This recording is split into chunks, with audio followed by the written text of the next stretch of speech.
Good morning friends. So ನಿನ್ನೆ video ಹೇಳ್ದಂಗೆ finally India win ಆಗಿದ್ದಾರೆ. Huge congratulations to each and every Indian.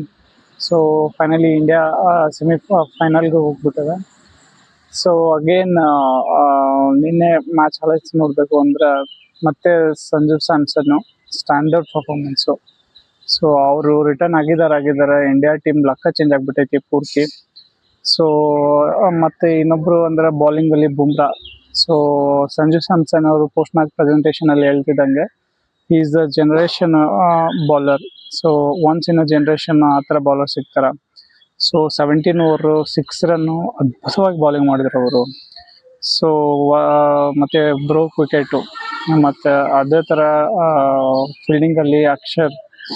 So brilliant catch, 3 catch ಏನು ತೊಗೊಂಡ್ರು ಅವರು, ಸಖತ್ತಾಗಿ ತೊಗೊಂಡಿದ್ದಾರೆ. ಸೊ ಈ 3 ಜನ ಔಟ್ಸ್ಟ್ಯಾಂಡಿಂಗ್ ಪರ್ಫಾರ್ಮೆನ್ಸಿಂದ ಟೀಮ್ ಇಂಡಿಯಾ ಫೈನಲ್ಗೆ ಹೋಗಿದೆ. ಸೊ ಮತ್ತೆ ನೀನು ಹೇಳ್ದಂಗೆ ಅಹಮದಾಬಾದ್ ಸ್ಟೇಡಿಯಮ್ಮು, ಶ್ರೀ ನರೇಂದ್ರ ಮೋದಿ ಸ್ಟೇಡಿಯಮ್ಮು ಅಹಮದಾಬಾದಲ್ಲಿ. So Sunday clash. ಸೊ ನೋಡೋಣ ಅದು ಎಷ್ಟು ಫೇವರ್ ಇದೆ ಇಂಡಿಯಾಗೆ ಅಂತ. So let's cross finger. So